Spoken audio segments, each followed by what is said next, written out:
What, to California? Went to Baltimore, he went to California. He moved around New York several times. And so... Why did they move so often? Well, she was on crack. She was on drugs. She did drugs at the time. And one time he was living in shelters. So Pac really had a bad life. So how long was Afeni on crack? Oh, I don't know, for a long time, but to the point where Tupac had left the house, and he would tell me some stories that I don't really want to get into, that occurred around his house, that things happened, but he wasn't like the favorite son that everyone's pretending that he is now.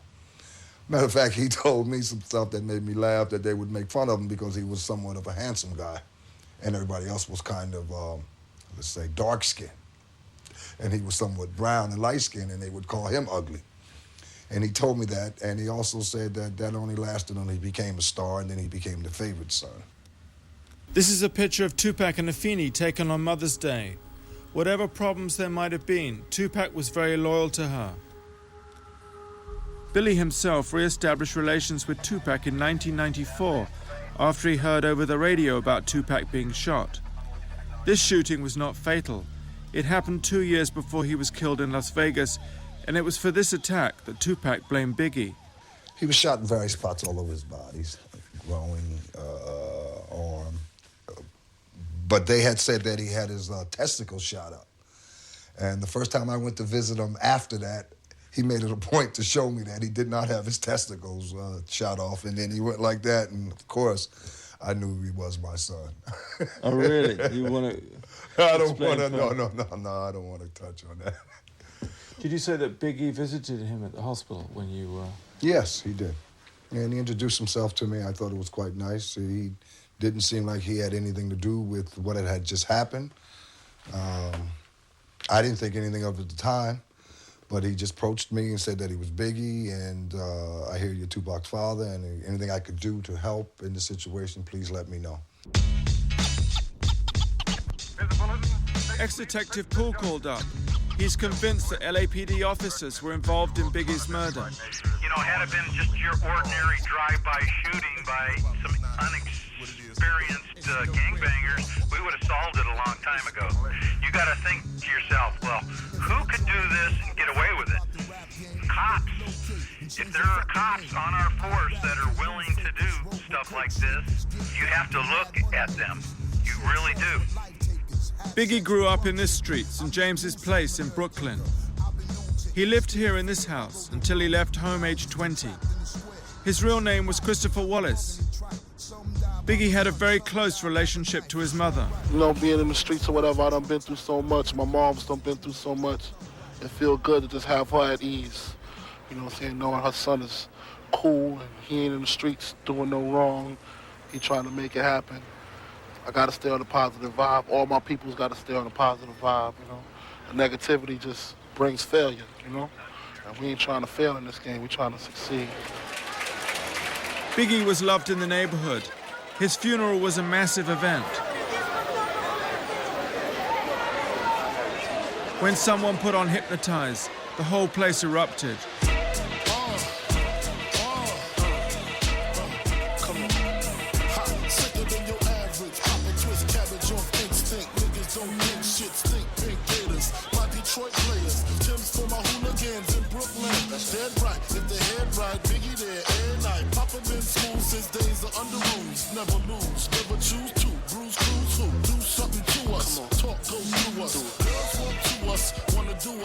The question is, was there another darker side to Biggie?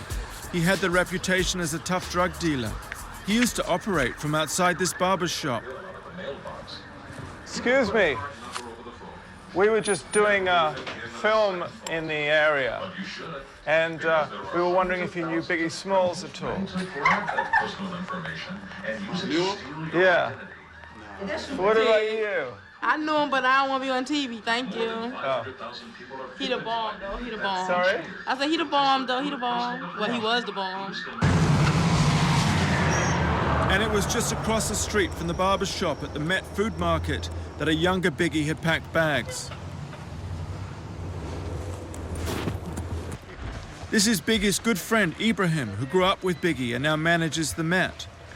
So, And so he used to work in this store? He was packing bags. Yeah, packing bags. Was he a good He was a good bag brother. packer? He was a good kid. He was a good kid, you know? He wasn't a bully and all like this. He used to come here and pack bags and make a few dollars. And I was a kid too back then, you know? But he said all that stuff about, selling crack and... Oh, no. This is just business. You know how people that they have to say that just to sell the albums and stuff killing like that. people? No. He didn't kill? He was a sweetheart, man. Never did nothing like this. No, not Biggie. Not Christopher.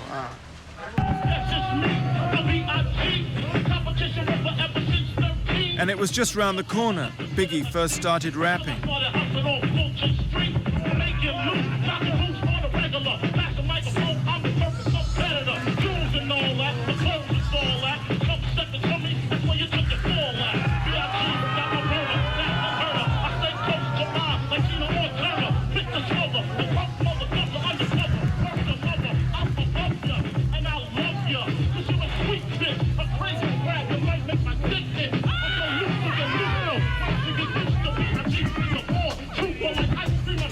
Biggie went to private school. He was the apple of his mother's eye. Biggie was the one on the street with all the Nintendo games. He was protected from the rougher side of the neighborhood, but became fascinated by it. Chico used to pay Biggie a quarter a go to use his Atari. Later, he became part of Junior Mafia. That's Chico at the back. Biggie's first album had just gone platinum. Have a seat, BIG. Let me do this presentation. Puff is on the microphone. Can everybody here make some noise for B.I.G. for bringing it back to the East? Chico and Biggie were like brothers. See, to me, he used to, write rhymes, but to me, I always consider it as it was, a joking thing. It was funny because he never wrote a song. He always wrote a story about, well, okay, my next door neighbor, my homeboy, I don't like him no more. He'll write something like that. Like, yo, I took your sneakers and threw them in the garbage, and you ugly, you need a haircut. That's how he was. It was jokey. It was funny. So when he used to do it all the time, I used to be like, this joke. But to people that don't be around him, never knew that he can do it out of all this time, because he used to just be eating, what's up?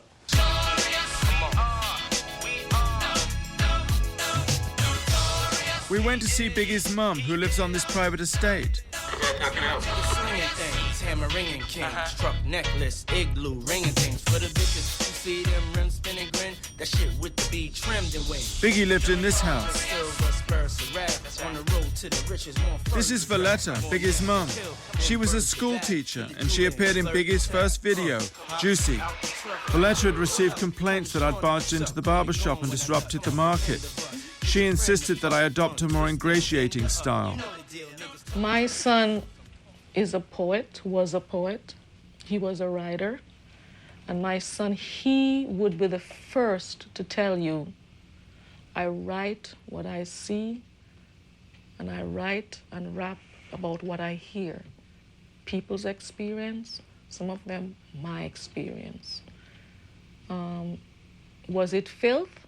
Yes, it was filth. Some of it was filth, but it was a filthy story. A story that was out there, a story that he wanted to be told. I mean, how would you describe your son as a person?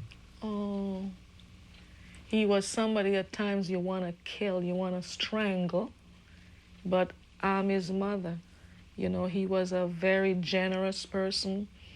He was and gentle at times, very loving, very sincere, and sincere to his word, to his friends. And my whole crew is lounging, celebrating every day, no more public housing. Thinking back on my one-room shack, now my mom pimps an act with minks on her back. And she loves to show me off, of course. Smiles every time my face is up in the sauce. We used to fuss when the landlord dissed us. No heat, wonder why Christmas missed us. Birthdays was the worst days. Now we sip champagne when we thirsty. Damn right I like the life I live. Cause I went from negative to positive and it's all I asked Valletta whether it was true when Biggie sang about his one-room shack and no food on the table. Ah, well, to me, that's a part of an alter ego. That's the rags to riches person that he wants to sing about. In all my son's life, my son left my home when he was 20, and there was not one single second when I didn't have food on my table. I have a 7.5 room apartment. I heard I live in a shack. Oh, you said it was a